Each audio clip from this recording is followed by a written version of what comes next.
Bueno, voy a moverlo. Ok, cosas que nos pasa con la tecnología, pero sí. Empezamos nuevamente, doctor. Ok, vamos a empezar.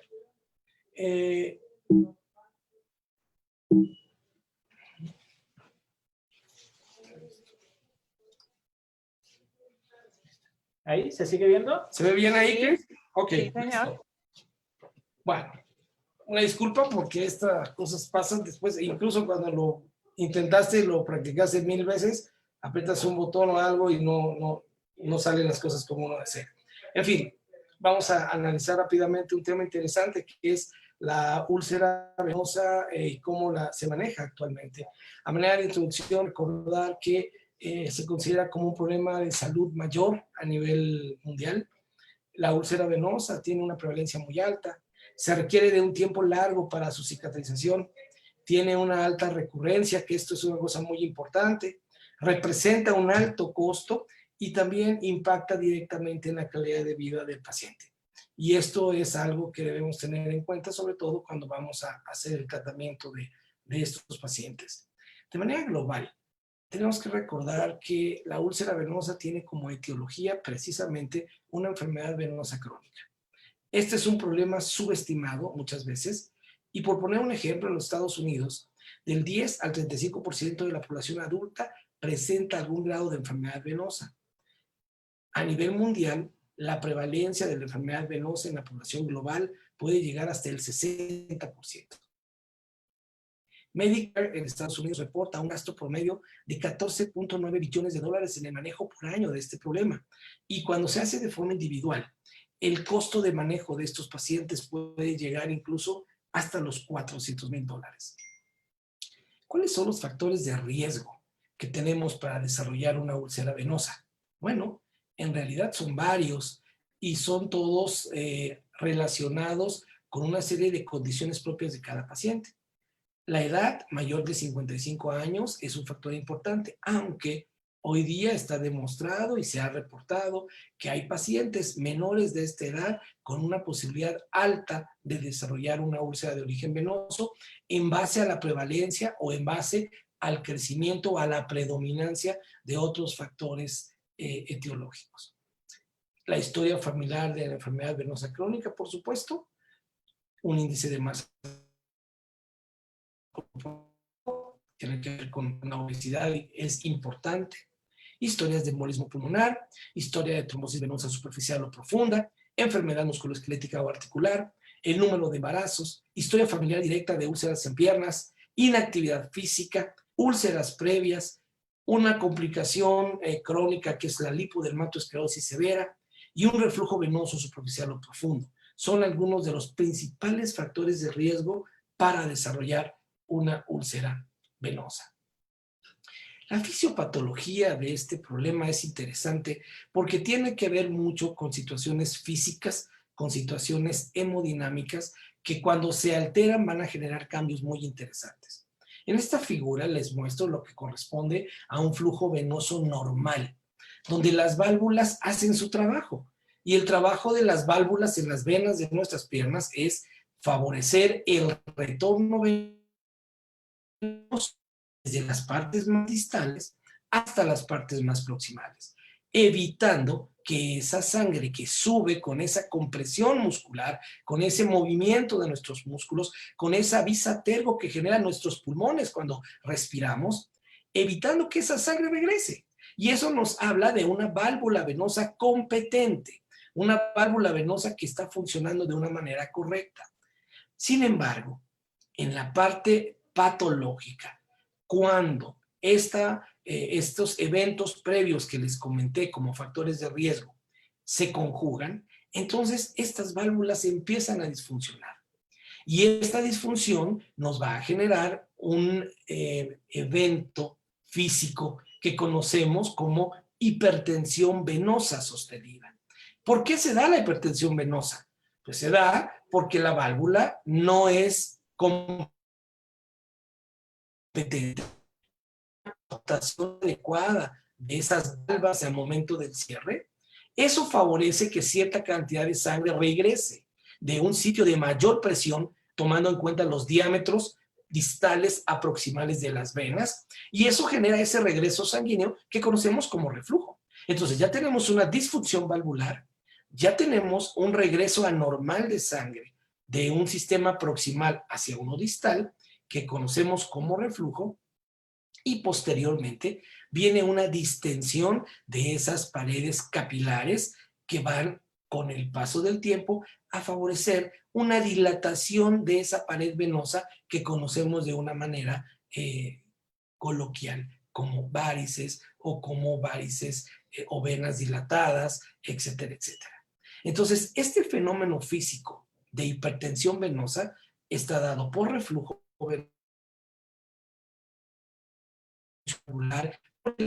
esas paredes venosas que finalmente van a presentarse como varices. Una vez que este evento se ha dado o se ha presentado o se ha llevado a cabo, entonces se van a dar otros eventos a nivel molecular, a nivel celular, a nivel capilar, donde va a empezarse a perder la relación de la presión hidrostática dentro del vaso con la presión externa del vaso. Y entonces esto favorece que salga líquido de esos pequeños vasos, generando extravasación de ese líquido. Ese líquido, de alguna manera, favorece a que haya salida de glóbulos blancos, de glóbulos rojos, de proteínas. Estos glóbulos rojos, que no deben estar fuera de un vaso sanguíneo, de alguna manera se descomponen y entonces se va a generar la presencia de esa hemosiderina, que es un componente importante de un glóbulo rojo. Esto tiene hierro, por supuesto. El hierro fuera del vaso sanguíneo se oxida. Entonces, esto va a generar de alguna manera ese manchado de la piel que ustedes pueden apreciar en la imagen de la extrema derecha, cómo la piel más oscura se va presentando, cómo se va acartonando y posteriormente cómo empieza a generarse esa pérdida de los sistemas de defensa de la piel que acaba siendo pues una lesión con el pequeño o muy mínimo traumatismo que se presente, acaba siendo una lesión que pues se va a traducir como una úlcera venosa y esa úlcera venosa pues va a dar un problema importante. Esto tiene que ver también con la formación de esos pequeños cinturones de fibrinógeno, de fibrina, un fenómeno de atrapamiento de glóbulos blancos ahí que va a generar una respuesta inflamatoria y todos estos mediadores inflamatorios de alguna manera van pues a tener que complicarse poco a poco generando una herida que de ser pequeña hay casos donde puede ser extremadamente grande.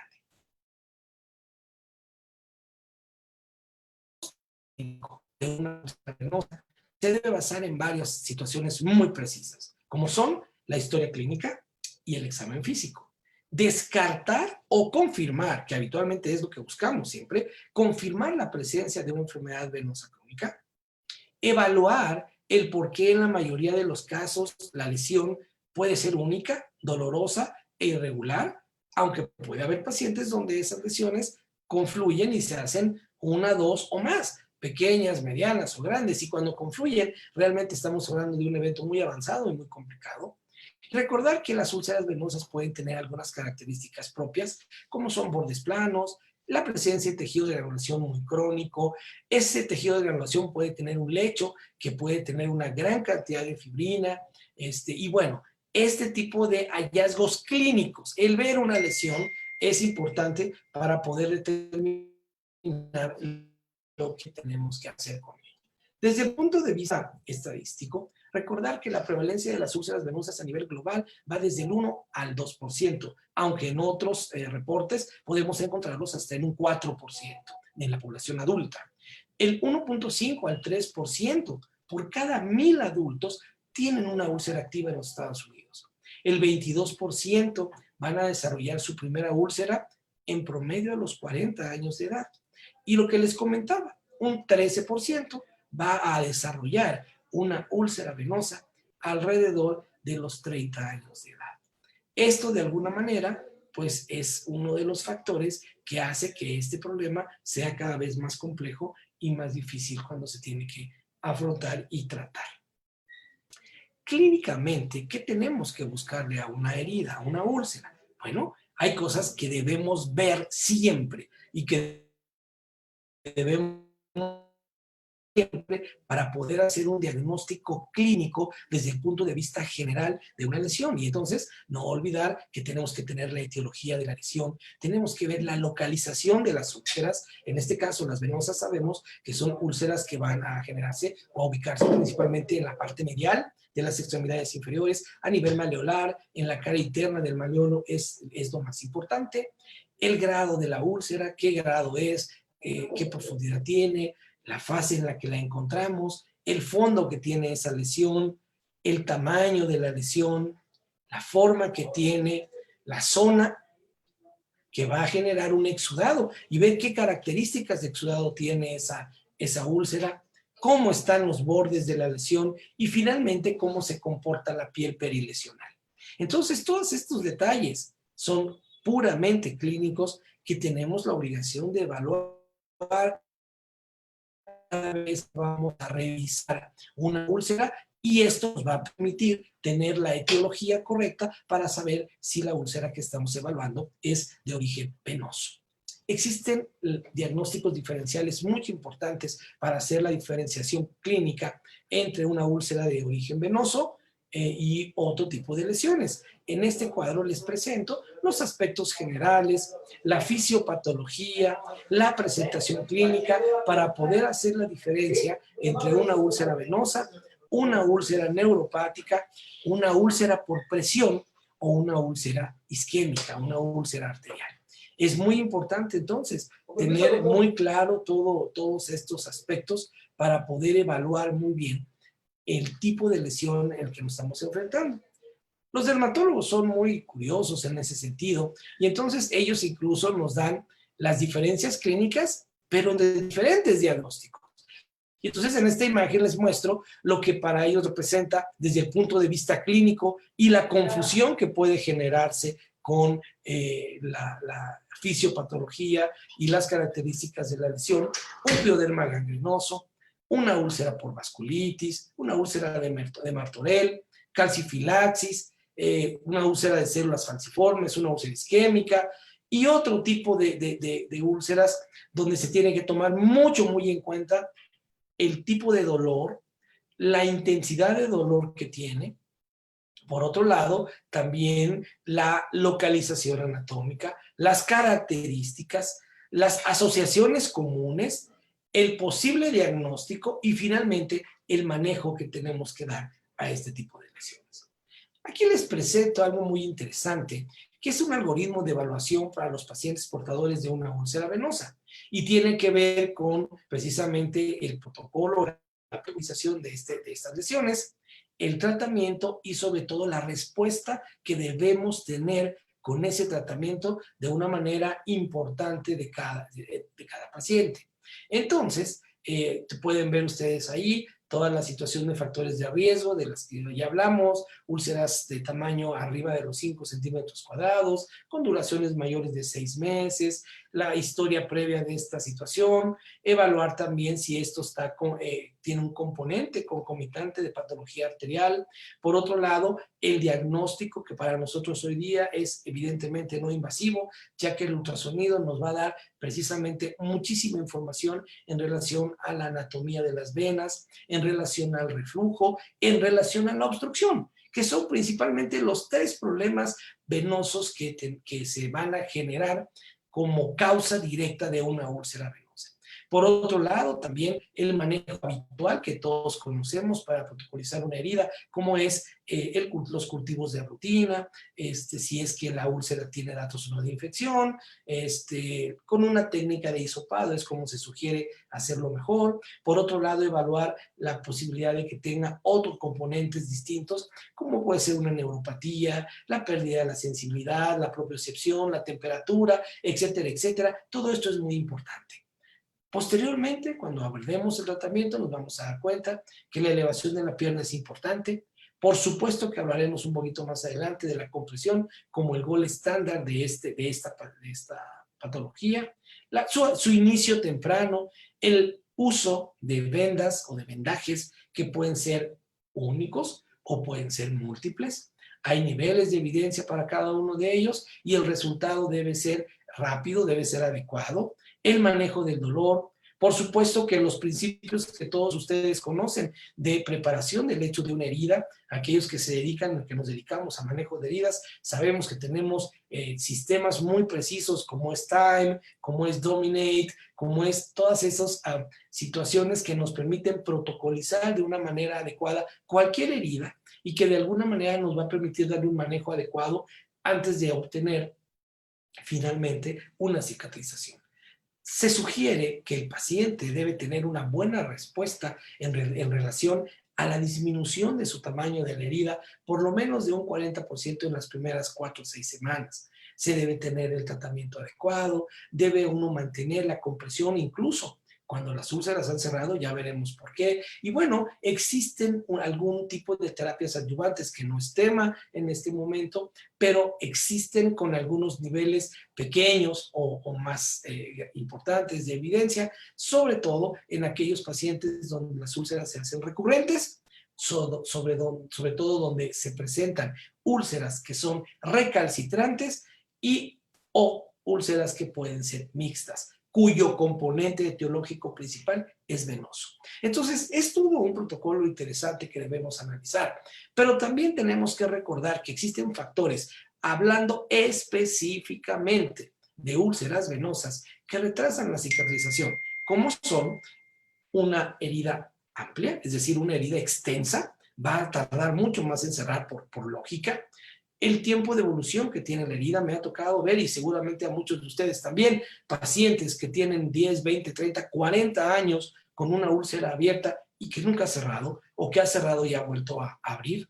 El antecedente de cirugía previa, un procedimiento ortopédico previo que haya representado inmovilización, la asociación con enfermedad arterial periférica, la cantidad de fibrina en estas heridas, como les muestro aquí en la imagen de extrema derecha, es interesante porque se supone y se dice que una herida que tiene una abundante fibrina que abarque más del 50% de la superficie de la herida es una herida que va a dar problemas para la cicatrización.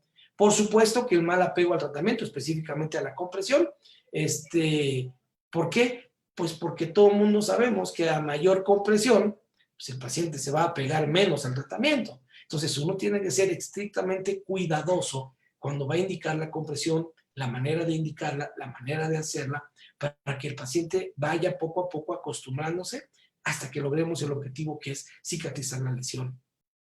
Por otro lado, una enfermedad venosa compleja que abarque los 3 sistemas, como son el sistema venoso profundo, el sistema de venas perforantes o el sistema de venas comunicantes y nuestros sistemas de venas superficiales. Cuando tenemos afección de 2 o los 3 sistemas en un paciente, esto va a generar un problema importante para poder tener un resultado correcto de la úlcera. La edad avanzada, aunque ya habíamos visto anteriormente que tenemos reportes de pacientes entre los 30 y los 40 años que pueden desarrollar una úlcera. La obesidad, se supone que un índice de masa corporal mayor de 25 es un factor de riesgo importante y que va a retrasar de una manera significativa la cicatrización y por supuesto que el antecedente de trombosis. Existen muchas publicaciones y aquí les quise presentar este artículo precisamente porque habla de las terapias adyuvantes del manejo de una úlcera venosa específicamente, y en este pequeño cuadro resumo la evidencia que existe de estas terapias donde hablan de agentes farmacológicos. Sabemos muchos que los agentes farmacológicos están con ciertos cuestionamientos y hoy día hay muy pocos que puedan tener un nivel de evidencia interesante para esto. La cirugía, por supuesto, que tiene un nivel de evidencia también importante, ya van a ver por qué. Los agentes tópicos, específicamente los apósitos que usamos en el cuidado avanzado de las heridas, es algo a considerar también. El uso de algunos otros dispositivos como estimulación eléctrica, ultrasonido, terapia electromagnética, presión negativa, etcétera, etcétera, son otros dispositivos que tienen cierto grado de utilidad en la úlcera venosa. Es muy específico, tiene indicaciones muy precisas cada uno. Y bueno, otro tipo de terapias como fisioterapia, manejo del peso, nutrición, cuestiones psicológicas incluso. Todo esto genera un grupo de terapias adyuvantes que se están utilizando con éxito en algún tipo de pacientes en el manejo de la úlcera venosa. Pero pasemos a lo que realmente es lo interesante, las guías de práctica clínica. Las guías de práctica clínica específicamente de manejo de úlceras venosas que fueron ya publicadas hace algún tiempo por la Sociedad de Cirugía Vascular y el Foro Venoso Americano en los Estados Unidos. Y esto de alguna manera nos ha permitido tener muy claro que en primer lugar está recomendado el hecho de saber y definir de una manera correcta la etiología de una úlcera, evidentemente de predominio venoso.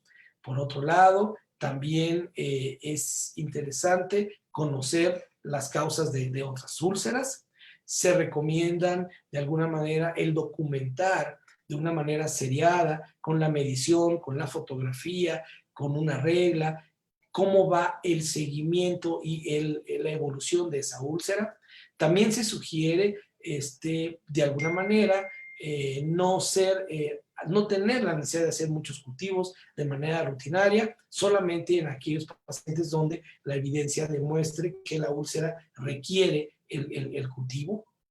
Por otro lado, también es muy importante en pacientes muy crónicos que esto ha generado la necesidad de hacer una biopsia de esa herida, que esto va a mejorar el estándar de manejo y sobre todo pues la combinación con la compresión que vamos a ver más adelante para evitar complicaciones con niveles de evidencia interesantes. También se sugiere la evaluación de otro tipo de problemas hematológicos y médicos asociados, evaluar perfectamente la parte arterial y por otro lado también ver la microcirculación cuando es necesario evaluarlo para tener una idea muy clara de cómo está comportando la herida. Y como les había comentado ya, el ultrasonido se ha convertido en un elemento no invasivo extremadamente importante para poder hacer el diagnóstico de una úlcera venosa.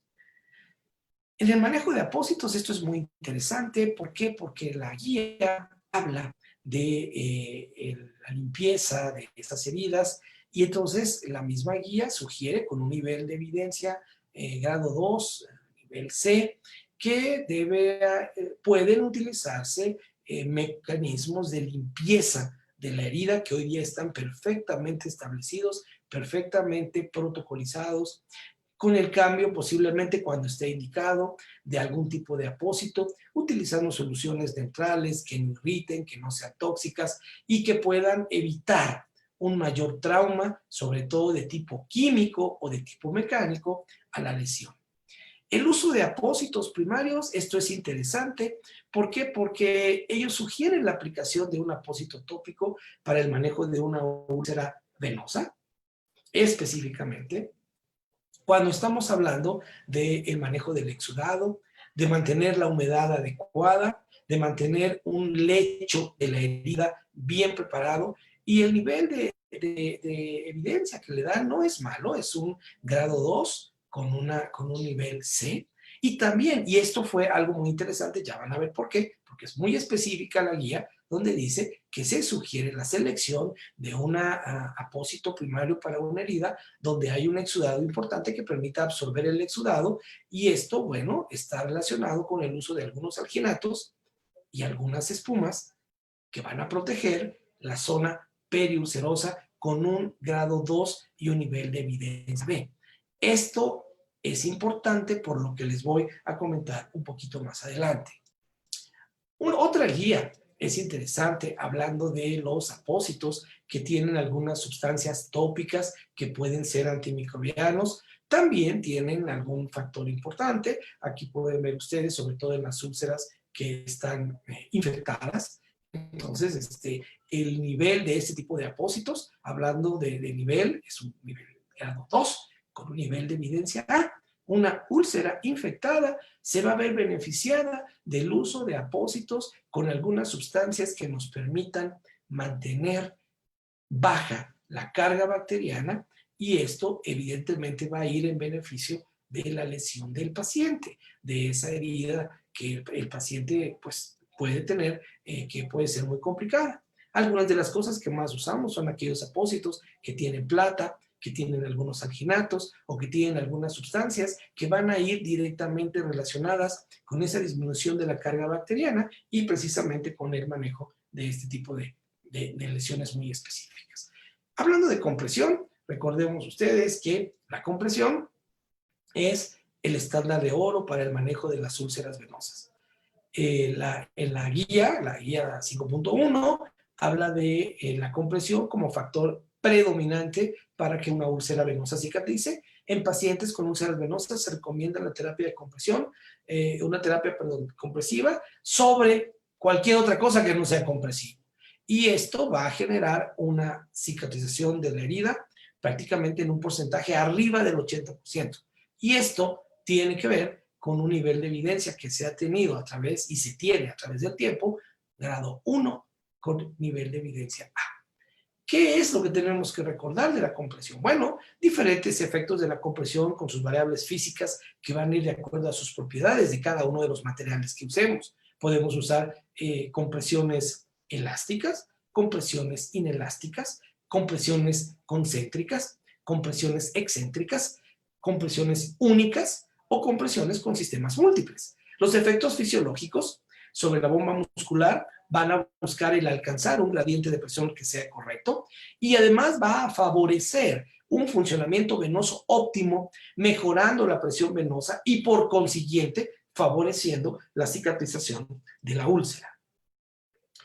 La terapia de compresión ha demostrado mejorar los índices de cicatrización de un 30 hasta un 75 o más de porcentaje con un promedio de 12 semanas de tratamiento. La compresión favorece la disminución del edema, del dolor, mejora la movilidad y la calidad de vida del paciente. La ley de Starling, que es un principio físico, demostró la utilidad de la compresión al mantener el equilibrio hidrostático en las venas de las piernas. La corrección de la hipertensión venosa es igual a disminución del tiempo de cicatrización. Y los factores que se deben tomar en cuenta cuando aplicamos compresión a un paciente que tiene una úlcera venosa son la estructura física del material que estemos usando. Ya les había comentado que estábamos hablando de materiales que pueden ser elásticos o inelásticos, propiedades elásticas del vendaje, que esto es muy importante conocerlo. A veces, si no tenemos muy claro cómo funciona la venda que le vamos a poner al paciente, esto se complica y puede tener una situación muy delicada. ¿Por qué? Pues porque a veces un vendaje puede empeorar la situación clínica de una lesión en la pierna de un paciente. Hay que tomar en cuenta el tamaño y la forma de las piernas que vamos a vendar. Hay que saber y tener cierta habilidad en la parte técnica para colocar el vendaje de la manera que nos encontremos acostumbrados a hacerlo, pero siempre buscando que esa manera, que esa forma de aplicar el vendaje sea adecuada y sea efectiva.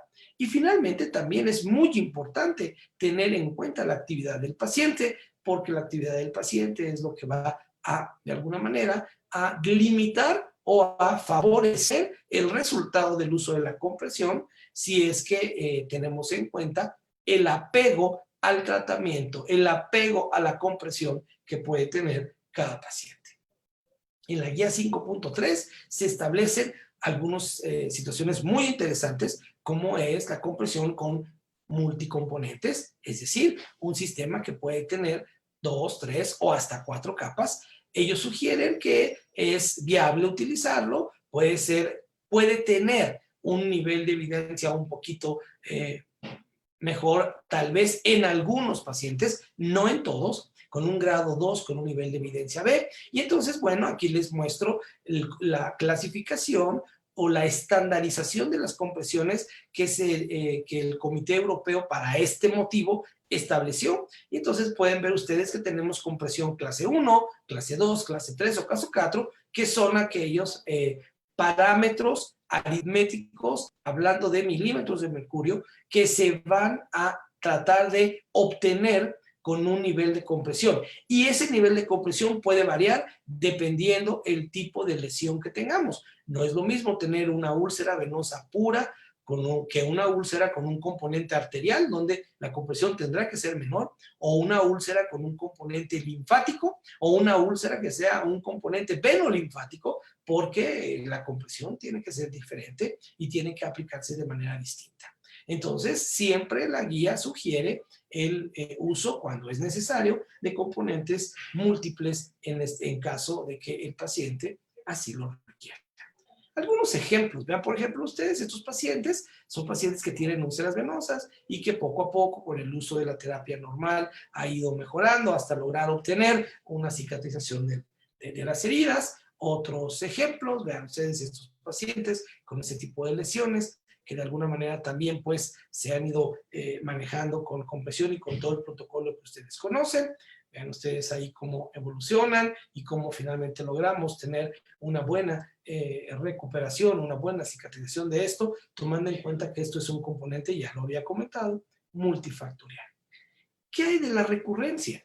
Bueno, esto es muy interesante porque podemos hacer un trabajo espectacular, podemos cicatrizar la herida y sin embargo, si el paciente deja de usar la compresión, el paciente va a recurrir seguramente hasta más del 60% al año.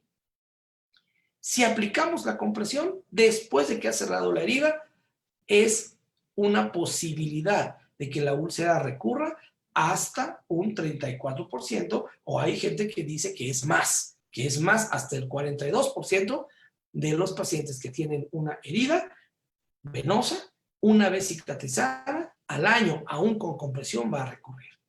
¿Qué es lo que me mueve a mí en este punto comentarles? Bueno, que este es el motivo por el cual a mí, aparte de todo, pues me gusta tratar a estos pacientes. ¿Por qué? Porque viene aquí el sitio que ocupa la cirugía en el tratamiento de un paciente con una úlcera venosa. Y está perfectamente demostrado en 2 o 3 trabajos de estos 3 estudios randomizados muy interesantes.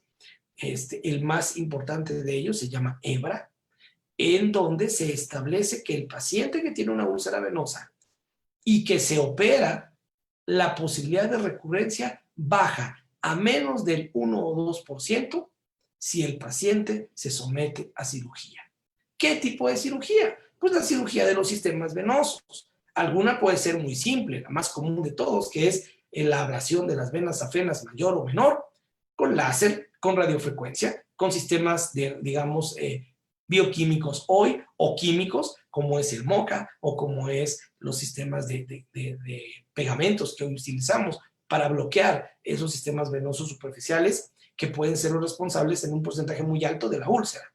El manejo de las venas perforantes, que también existen hoy sistemas mínimamente invasivos para tratarlos, como es el láser también, como son los catéteres específicos que tienen la radiofrecuencia para cerrar esas venas perforantes y quitar el factor directamente relacionado con esa hipertensión venosa que causa la úlcera.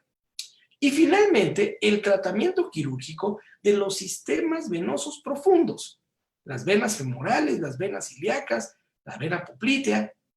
Este tipo de venas es posible a veces cuando se documenta reflujo, incompetencia valvular, tratarse. ¿Cómo? Bueno, a veces podemos hacer una reparación de esa válvula o de esas válvulas con un procedimiento que conocemos como plastía valvular o técnica de Kirchner. A veces podemos hacer un trasplante de válvulas de venas de nuestros brazos, que son las que tienen válvulas habitualmente competentes, porque en los brazos no tenemos el mismo gradiente de presión que en las piernas. Entonces, a veces tomamos una vena del brazo que tiene válvulas competentes y la trasplantamos a las venas profundas de la pierna para poder corregir ese reflujo y para poder corregir esa hipertensión venosa. Y bueno, lo más común cuando tenemos una trombosis previa o tenemos obstruidas nuestras venas profundas, poplitea, femoral, ilíaca, cava, etcétera. Bueno, hoy día podemos entrar por cirugía endovascular, hacer una buena angioplastía, a veces colocar un stent, a veces hacer procedimientos híbridos en cirugía abierta, una endovenectomía con la colocación posterior de una angioplastía o de un stent y recuperar el funcionamiento adecuado del sistema venoso profundo. Entonces, esto es lo que realmente disminuye de una manera significativa la recurrencia de estos pacientes. Entonces, un paciente que se documenta una enfermedad venosa, sea por reflujo y disfunción valvular, o sea por obstrucción, debe someterse para evitar que esa úlcera recurra al procedimiento quirúrgico que el cirujano elija, dependiendo del sistema venoso predominante en la fisiopatología de la úlcera que está tratando. Y aquí entonces es un factor importante para nosotros los cirujanos en el manejo de estos pacientes. Otros ejemplos, vean ustedes, úlceras y cómo se logra la cicatrización. En lo personal, prefiero muchas veces operar al paciente una vez que la úlcera ha cicatrizado, haciendo un mapeo ecográfico completo, teniendo muy clara la parte anatómica etiológica que da o que dio origen a la úlcera, pero también hay pacientes que se pueden operar incluso con esas úlceras abiertas, y lo correcto a veces es ir a desconectar, a desfuncionalizar todas esas venas que están por debajo de esas lesiones térmicas. Estos últimos casos se los quiero comentar porque vienen ya prácticamente en la parte final de la charla. Son últimos casos que decidimos hacer utilizando un protocolo interesante, apoyados por la industria, que en este caso son los responsables de esta charla que estamos teniendo esta tarde. ¿Qué hicimos? Bueno, en base a las guías mostradas, iniciamos un protocolo de manejo de úlceras venosas con estos elementos, tratando de apegarnos a los principios del cuidado avanzado de heridas. Entonces, ¿qué fue lo que acordamos evaluar en un grupo de pacientes con úlceras venosas? Lo que acordamos evaluar fue la aplicación de un apósito que controla el exudado, que controla la carga bacteriana local y que va a ir mejorando esa carga bacteriana, que es uno de los factores importantísimos en una úlcera venosa para evitar la cicatrización de manera adecuada. En segundo lugar, pensamos en la aplicación de un apósito secundario que nos protegiera tanto la úlcera como la piel periulcerosa, y esto evitar que las cosas se vayan complicando un poquito más. Y finalmente, evidentemente, pues no podemos escaparnos del uso de compresión, y entonces optamos por usar un sistema de compresión inelástica, elástica o ambas, dependiendo el tipo de paciente que estuviésemos tratando. En esta imagen les muestro los tres principales componentes que utilizamos en estos pacientes de reciente ingreso al protocolo, porque pensamos que era una buena idea. Y entonces les muestro el primer paciente. Vean ustedes qué tipo de úlceras. El paciente tiene unas venas terribles, tiene una trombosis de la safena mayor superficial, se golpeó y pues se fue empeorando, fue empeorando, fue empeorando. Entonces empezamos el protocolo, como les había comentado, utilizando estos productos. Y curiosamente, vean, aquí les muestro la venda, como ya la habíamos colocado. Y entonces, vean ustedes en un lapso de 4 semanas cómo fue evolucionando el paciente. Vuelvo a repetir, es un sistema interesante, un apósito que me permite controlar el exudado y que me permite controlar la carga bacteriana y que me permite mejorar todas las enzimas inflamatorias que tengo en esa úlcera venosa. Las va disminuyendo poco a poco debido a sus componentes para poder ir mejorando el manejo y la herida. ¿Qué otra cosa más obteníamos? Bueno, lo que obteníamos también era manejar el edema, manejar la inflamación crónica de esa pierna e ir poco a poco recuperando las presiones venosas adecuadas. Y entonces, vean ustedes el resultado, cómo poco a poco va mejorando. Y esto en un lapso, como les comentaba, en un lapso que va alrededor de 4 a 6 semanas, que hemos podido obtener estos resultados con este protocolo sencillo, donde estamos combinando las tres cosas que nos han permitido mejorar o eficientar un poco más el manejo de nuestras úlceras venosas. Vean ustedes las últimas imágenes que les muestro de este paciente. Otro paciente que hicimos de la misma manera. Vean ustedes las lesiones, aquí había úlceras ya recurrentes, fuimos a buscar prácticamente cada lesión, protegimos esto, utilizamos la compresión, el resultado pues bastante adecuado. Otro paciente, vean ustedes, una úlcera recidivante también. Esta paciente se golpeó después de que había cerrado y bueno, estamos también con la misma situación. Vean este paciente es de los más delicados, vean esa úlcera. Este paciente incluso tuvimos que hacer cirugía con la úlcera abierta porque eran unas venas tremendas, unas varices tremendas, y esto de alguna manera pues nos ha permitido estar ahorita en el proceso del manejo de esa herida, que espero después de haberlo operado y ahora con el manejo avanzado de la úlcera venosa tenga un resultado satisfactorio. Es un video muy simple de cómo estamos ahí aplicando el vendaje inelástico, que de alguna manera tiene algunas ventajas sobre el elástico, por ejemplo, que es que el paciente lo tolera mejor por las noches. No hay contraindicación para poder utilizar ese tipo de vendajes durante la noche, etcétera, etcétera.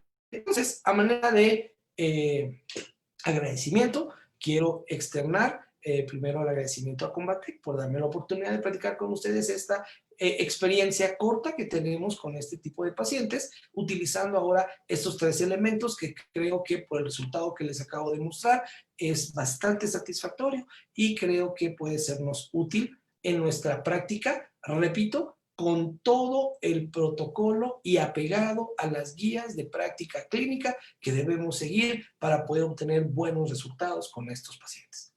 Sin más, pues les deseo una buena tarde. Voy a dejar el micrófono a cargo de Cristina, voy a dejar de compartir la pantalla en este momento y yo creo que pasamos a la parte final de este webinar.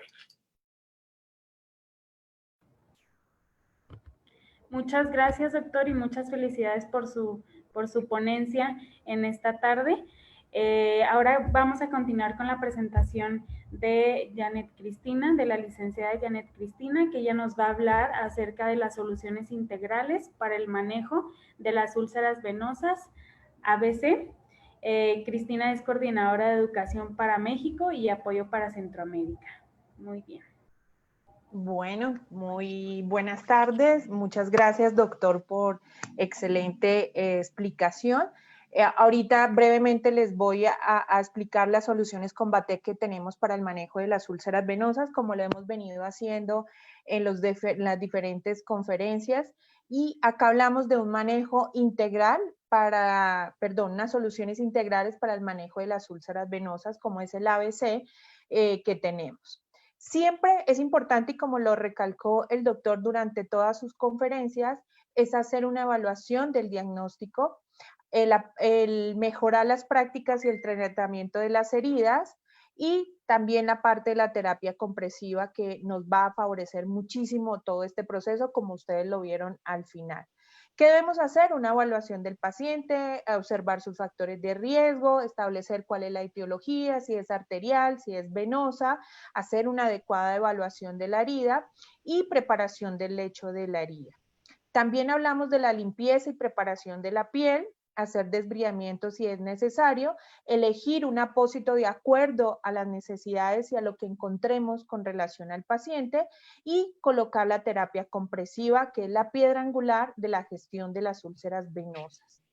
Es importante también, en conjunto con el ABC que debemos llevar, hacer una educación al paciente, que él pueda lograr tener un apego al tratamiento, y esta educación también va en cuestión de también educar al cuidador o al familiar que tenga el paciente.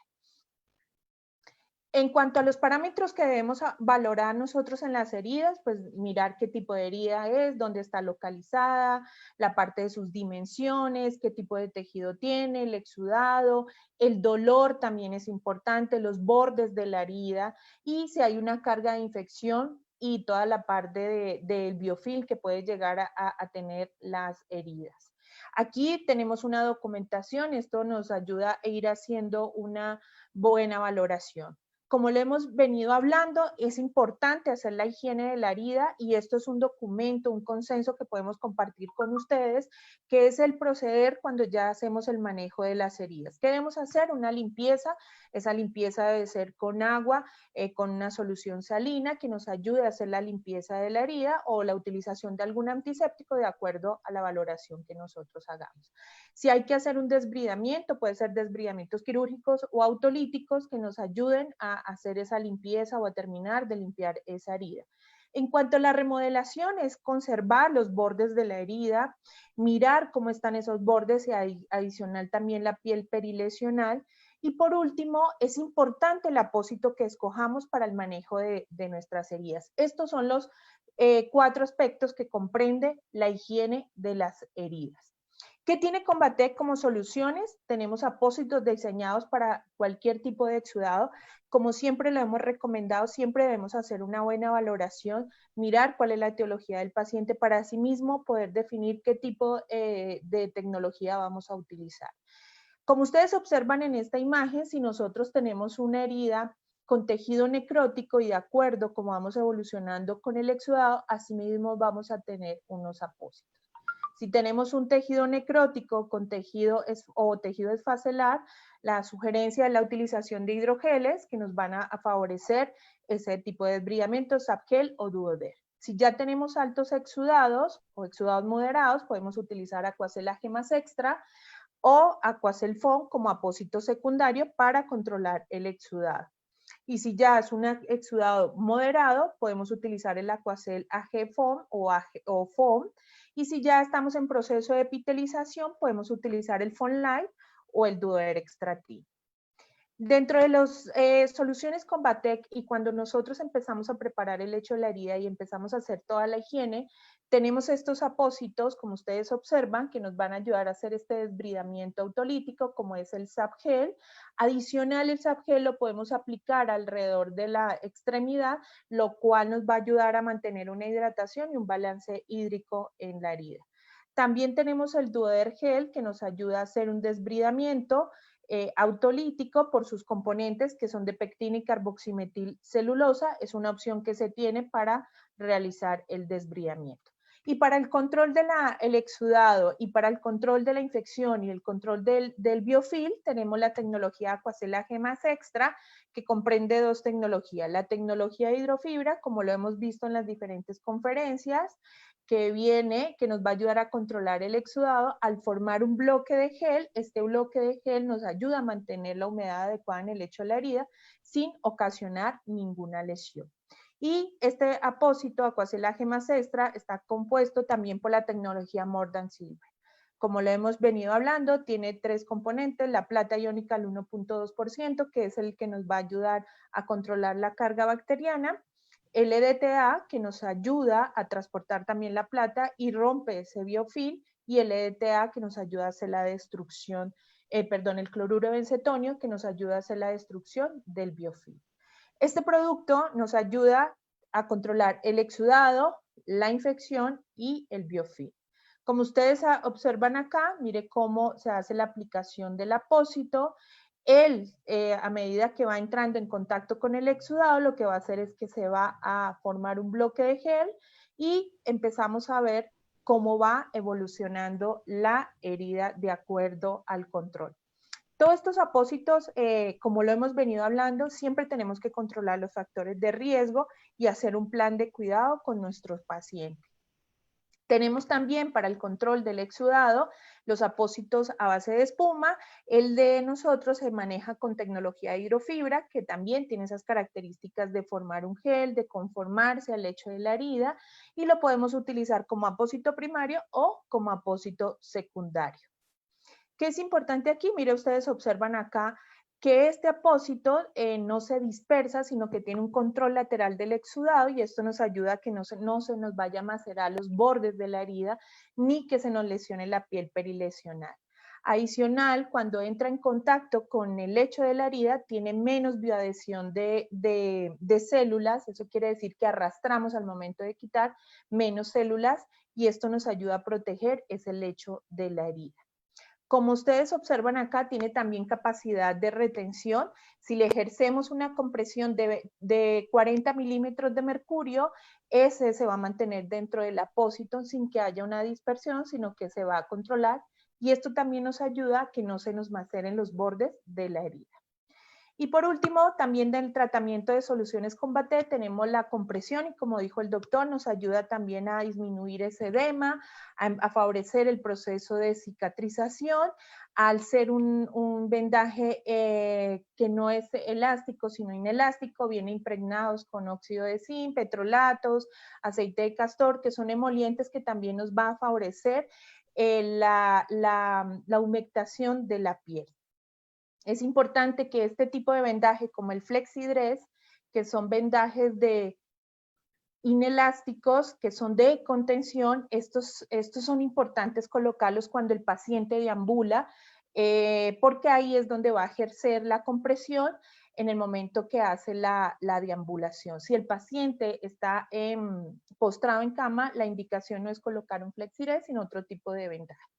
Este tipo de flexidress es muy cómodo para el paciente, es una venda que no le va a estar generando tanta compresión, entonces al principio podemos ir haciendo un manejo con este tipo de vendajes que están, como le dije anteriormente, comprenden glicerina, óxido de zinc, petrolato blanco, aceite de castor, agua potable, acacias, vienen impregnadas y nos ayudan a la humectación de la herida. Estos son vendajes.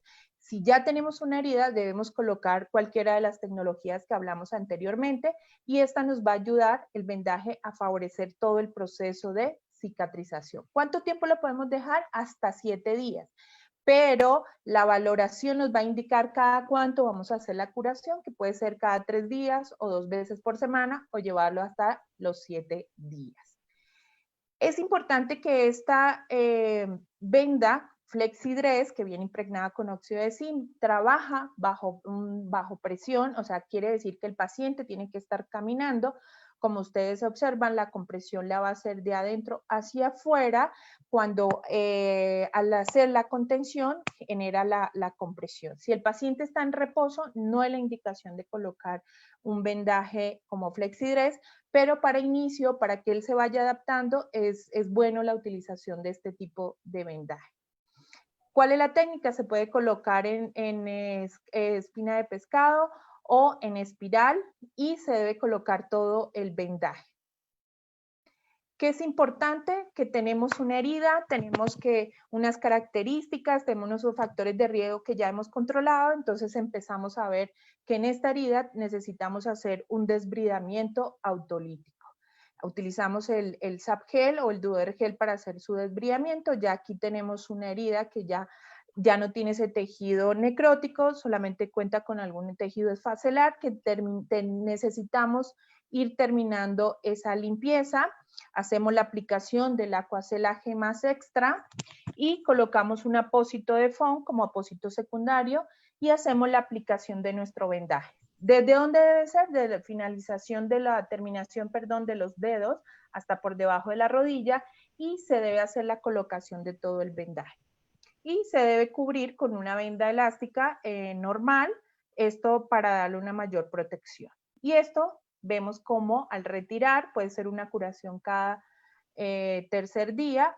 Dependiendo cómo vaya evolucionando, vamos a ir aumentando los días y acá ustedes observan cómo el apósito se satura, toma la coloración del exudado y empezamos a ver cómo va favoreciendo ese proceso de cicatrización.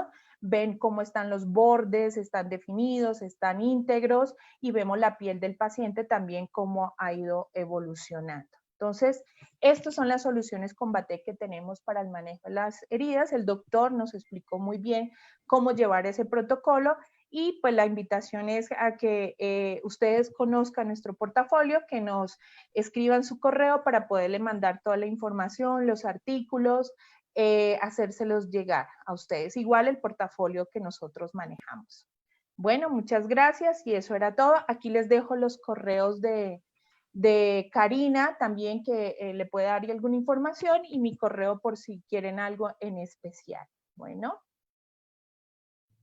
muchas gracias por su participación. Ahora vamos con la sesión de preguntas. Muchas gracias, Cris. Felicidades también por tu aportación y por compartirnos tus conocimientos. Tenemos algunas preguntas tanto para el doctor como para ti. Vamos a empezar primero con las del doctor y nos preguntan aquí por el chat, en las úlceras mixtas con dolor tipo ardor intenso, ¿cómo se aplica la compresión y si es recomendable? Dependiendo qué tipo de úlcera mixta estemos hablando. No es lo mismo hablar de una úlcera mixta que tenga un componente venoso y un componente arterial, hablar de una úlcera mixta que tenga un componente venoso y un componente linfático, o hablar de una úlcera que pueda tener incluso los tres. Entonces, en realidad, la compresión va a ir dado en relación a la valoración clínica que hagamos del paciente. Si tenemos una úlcera mixta en un paciente con un componente arterial y venoso, evidentemente que tenemos que tener bien claro que el índice tobillo-brazo o la valoración arterial que se haga de ese paciente es prioritaria para poder saber si podemos o no comprimir esa pierna. Un índice tobillo-brazo por debajo de 0.8, 0.7 es preferible no comprimirla. ¿Por qué? Porque el paciente va a tener un dolor mayor y va a generar una complicación que puede ser bastante grave si no se tiene claro esa situación arterial. Por otro lado, el ardor, el dolor, la molestia, generalmente se asocia a procesos infecciosos locales. Entonces, también tiene uno que tener bien claro que una herida que tiene 3 condiciones. Una, duele mucho, sangra fácilmente y detiene su migración hacia la cicatrización, es una herida que tiene una carga bacteriana arriba de lo habitual. Entonces, creo que ahí muchas veces, y las guías lo manejan así, los apósitos con algunos tipos de antimicrobianos o incluso los antibióticos tópicos o incluso más los antibióticos sistémicos están indicados únicamente en pacientes donde se está considerando y se puede comprobar la infección de esa lesión. Entonces, mientras una úlcera, una lesión esté infectada, la compresión puede aumentar la molestia, aunque esté bien indicada por la fisiopatología o por la etiología. Entonces, se supone y se sugiere manejar primero la parte local de esa infección y luego el vendaje. Si es venoso linfático, se puede aplicar una compresión clase 1, clase 2, clase 3 o clase 4, la que se requiera, dependiendo el tamaño de la extremidad, la complejidad de la lesión y todos los factores que ya mencionamos al respecto. Muchas gracias, doctor. Vamos a pasar a la siguiente pregunta y aquí nos mencionan, en cuanto a la zona perilesional, ya que es un factor importante para la cicatrización, ¿qué métodos podemos utilizar para propiciar mejoría en caso de que se presente alguna alteración? Okay. Hay varias cosas que se pueden hacer, hay varias sustancias que se pueden usar, hay varios dispositivos que hoy día tenemos. En el caso de este tipo de pacientes, donde la zona perilesional está en riesgo por un alto exudado, por infección, por otros factores locales, a veces vale la pena utilizar estos apósitos de protección como los que vimos, como los que mostramos, alguna espuma, algún apósito que proteja de ese material que es bastante gentil con la piel. Sin embargo, no hay que descartar el uso de algunos protectores como son los ácidos lipoxigenados, como son algún tipo de componentes donde vienen algunas sustancias químicas que pueden proteger la piel perilesional. De alguna manera, siempre hay alguna forma. Si esa piel tiene mucho eczema, por ejemplo, hay que secarla primero. Si esa piel tiene mucha inflamación, como habitualmente sucede también, a veces el uso de algún tipo de antiinflamatorios tópicos, sobre todo algún tipo de esteroides, puede mejorar mucho esa lesión perilesional. En fin, hay muchas opciones que se tienen que tomar en cuenta evaluando de manera, digamos, personalizada a cada paciente y ver qué es lo que mejor puede usarse en esas lesiones o en esas pieles perilesionales que pueden ser muy importantes. Muchas gracias, doctor, por sus aportaciones. Tenemos también aquí otra pregunta interesante y nos mencionan, quisiera saber si de verdad la terapia de compresión solamente se debe aplicar en pacientes ambulatorios o se podría aplicar en pacientes en reposo. En realidad, si el paciente tiene indicación de terapia de compresión, se debe aplicar. Si el paciente es ambulatorio, evidentemente que va a ir mejor con un sistema inelástico o con la combinación de algunos sistemas. El paciente ambulatorio, cuando no es posible aplicar una terapia de compresión, existen otras opciones que son útiles, sobre todo en pacientes que podemos tener con otras patologías y en inmovilidad, como es la compresión neumática. La compresión neumática intermitente, la compresión neumática continua, son compresiones que de alguna manera en reposo, si el paciente no está moviéndose, pueden tener más utilidad que la compresión elástica, por supuesto. Sin embargo, voy a repetir, cada paciente debe tener cierta individualización para poder escoger cuál es el sistema de compresión que más se puede utilizar. Excelente, gracias, doctor. También nos preguntan por medio del chat qué fármacos flebóticos con mejor respuesta en México nos puede usted compartir. Ok, eso es una pregunta interesante y a propósito no toqué esa parte porque estábamos hablando de úlceras venosas específicamente, pero en realidad en México existen pocos flebotónicos y de esos pocos flebotónicos hay tal vez uno o dos que puedan tener cierto nivel de evidencia para manejo de úlceras venosas. Uno de los cuales es muy viejo y que es muy común su uso, pero no bien conocido las dosis por los efectos secundarios que tiene, es un medicamento como ustedes lo pueden ver referido incluso en las guías, como la pentoxifilina. La pentoxifilina no tiene un nivel de evidencia para un problema arterial, es un medicamento con múltiples efectos secundarios, pero a dosis altas, alrededor de 1200 miligramos al día, que es una dosis alta y complicada, puede ayudar a mejorar una úlcera de origen venoso. Y el otro medicamento que tenemos en México también poco tiempo, que es un poco más estudiado, un poco mejor su nivel de evidencia, es un medicamento que genéricamente se conoce como Sulodexida. La Sulodexida, de alguna manera, en Europa, específicamente en Italia, demostró que bajo ciertas condiciones mejora muchísimo la condición de una úlcera de origen venoso en el paciente con enfermedad venosa crónica y que tiene una complicación como es una úlcera. Entonces, en general, cualquier flebotónico puede ser diosmina, esperidina, puede ser dobecilato cálcico, puede ser la sulodexida, puede ser pentoxifilina, que no es precisamente un flebotónico, es un hemorreológico, pero de alguna manera tiene un efecto a dosis altas en úlceras venosas. Puede ser útil, el Ruscus, por ejemplo, puede ser útil también para manejo de las úlceras venosas. Pero en general, estos dos son los que más se han nombrado y más evidencia se tiene para el manejo de este tipo de problemas. Muchas gracias, doctor. También por acá nos preguntan qué apósito o vendaje compresivo se recomienda para evitar las úlceras varicosas. En realidad, pues los apósitos, si no tienes úlceras, no los requieres. Si no tienes una lesión, no es necesario que los usemos. A lo mejor en pacientes que tienen una postración en cama importante, para prevenir, sí vale la pena con algunos de estas espumas proteger áreas de contacto importante, talones, trocánteres, los codos, la cabeza, etc.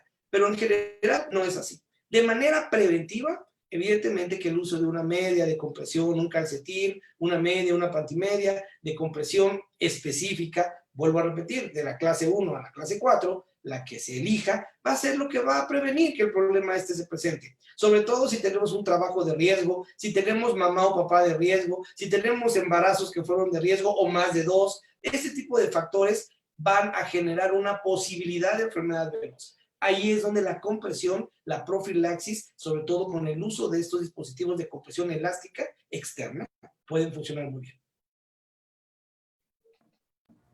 Muchas gracias, doctor. Nos hacen una pregunta aquí para Cristi, específicamente sobre la parte del vendaje que hablaste, y nos preguntan, ¿el vendaje se coloca luego del desbridamiento?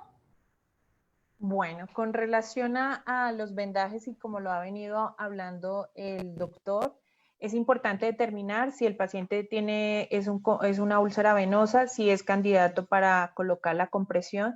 Debemos hacer la preparación del lecho de la herida y si ya hay un proceso de infección, detenemos un poquito la parte del manejo de compresión porque de pronto cuando hay infecciones hay que hacer más recurrentemente las curaciones, pero si ya hay control, si ya hay todo y si hay un desbridamiento, se hace la aplicación del tipo de vendaje, el flexidress sea o otro tipo de vendaje como lo comentó el doctor. O sea, el paciente, si está recomendado colocar vendajes, es la indicación hacerlo.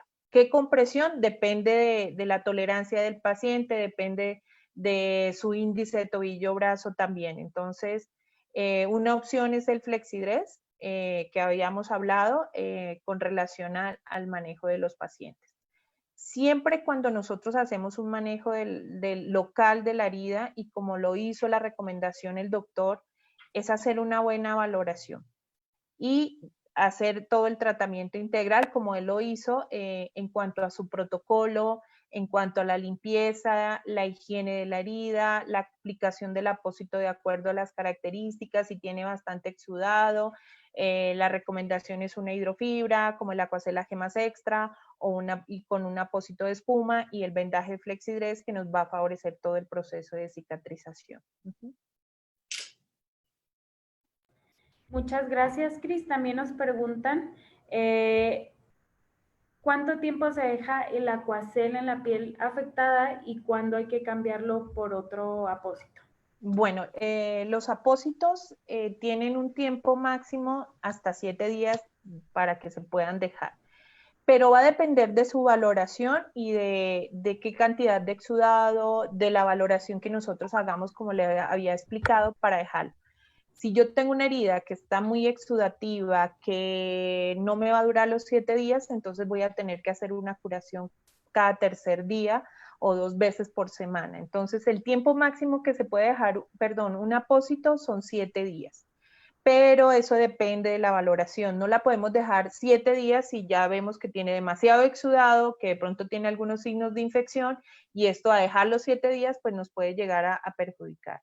Entonces, siempre es importante hacer una buena valoración para determinar cada cuánto se hace la curación. Por ejemplo, en los casos clínicos que mostré yo, hacíamos curación cada tercer día. Cuando ya controlábamos exudado y ya veíamos un avance en la herida, ya íbamos espaciando hasta dejarlo hasta 7 días. Excelente. Muchas gracias, Cris. Bueno, pues creo que no tenemos alguna otra pregunta. Sí, hay una y esta sí me gustaría, doctor, mire, nos están preguntando en cuanto a los algoritmos de evaluación para los pacientes portadores de una úlcera venosa, ¿se están utilizando en los hospitales de México o eso depende de la institución? Y de pronto nos gustaría que nos comentara dentro de su experiencia lo que usted hace en el hospital. Bueno, en realidad los algoritmos se deben utilizar, o sea, por eso están. Y como les dije al principio de la charla, las úlceras venosas representan un porcentaje muy elevado de la consulta externa de cualquier hospital regional o hospital incluso de alta especialidad. ¿Por qué vemos nosotros úlceras venosas en el hospital donde trabajo, que es un hospital de tercer nivel? Pues porque vemos precisamente esa causa venosa etiológica que se tiene que resolver de una manera muy específica. Es decir, pacientes con obstrucciones de venas profundas, poplitea, femoral, ilíaca, etcétera, etcétera. El protocolo que tenemos en el Hospital 20 de Noviembre, que es donde trabajamos hace más de, pues ya prácticamente 15, 20 años que está la clínica de heridas y que nuestros residentes que se forman dentro de cirujanos vasculares deben manejar heridas a la perfección. Entonces, el primer año de la residencia nuestra es para ver heridas. Todo el año se encargan de ver úlceras venosas, pie diabético, úlceras isquémicas, úlceras por presión. Y ellos se encargan de evaluar todo el manejo médico de esto, junto con nosotros en el programa de primer año que implica el cuidado avanzado de heridas. Entonces, sí tratamos de apegarnos, por supuesto, a los protocolos de manejo de úlceras venosas. El gobierno mexicano, a través del Secretaría de Salud, implementó desde hace 5 años atrás, más o menos, un programa de clínicas de heridas a nivel nacional que ha fallado un poquito por cuestión de recursos. Pero la Secretaría de Salud Federal, a través de este programa que ellos tienen todavía, se ha encargado de dar mucha importancia al manejo de las heridas, sobre todo en las regiones más alejadas del país. Me ha tocado viajar con ellos a lugares donde no nos imaginamos que puede haber una clínica de heridas y existe.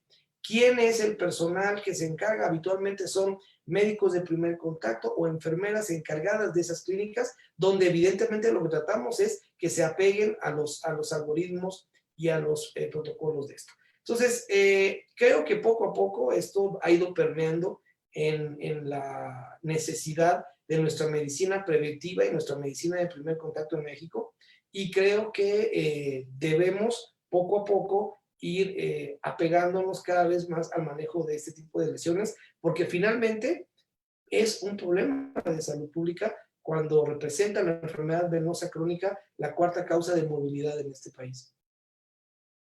Bueno. Doctor, nos están preguntando en las telangiectasias, ¿qué compresión sería el nivel que se utilizaría? Habitualmente las telangiectasias dependen mucho si es una telangiectasia que se va a tratar o se ha tratado y una telangiectasia que no se ha tratado. Si es una telangiectasia que no se ha tratado y no tenemos venas tronculares superficiales que se puedan ver, la compresión puede ser suficiente entre 8 y 15 milímetros de mercurio. Si esto se va a tratar o ya se trató, podemos incluso llegar a una compresión nivel 2 hasta 20, 23 milímetros de mercurio, que es suficiente para mantener la presión adecuada de esa zona anatómica.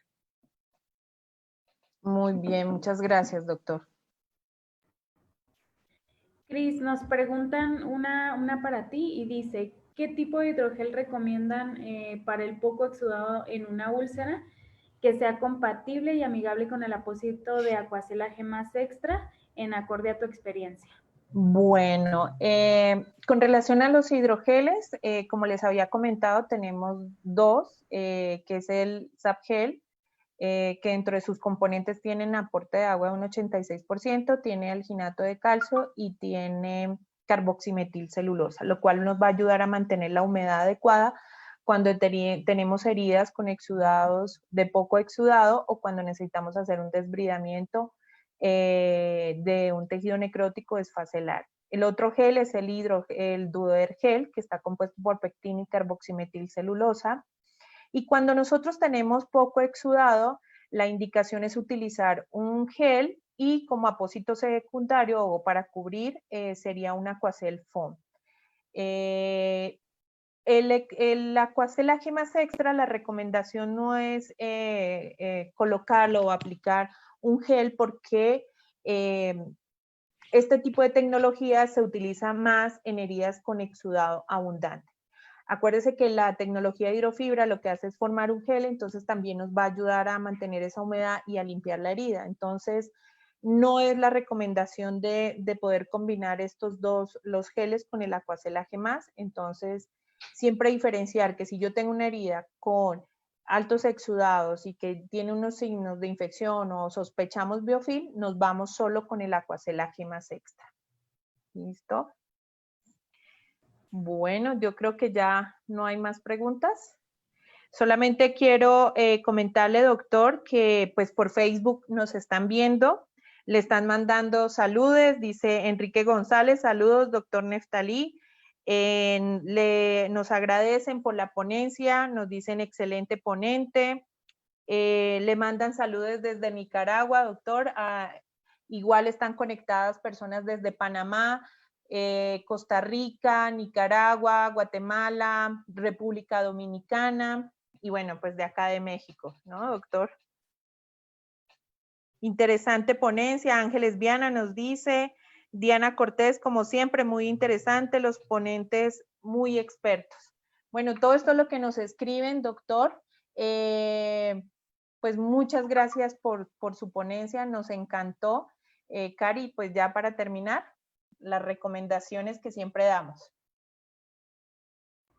Listo, pues muchas gracias, doctor, y muchas felicidades por su muy bonita conferencia del día de hoy, que nos habló, pues recordando el manejo local de úlceras venosas y terapia compresiva.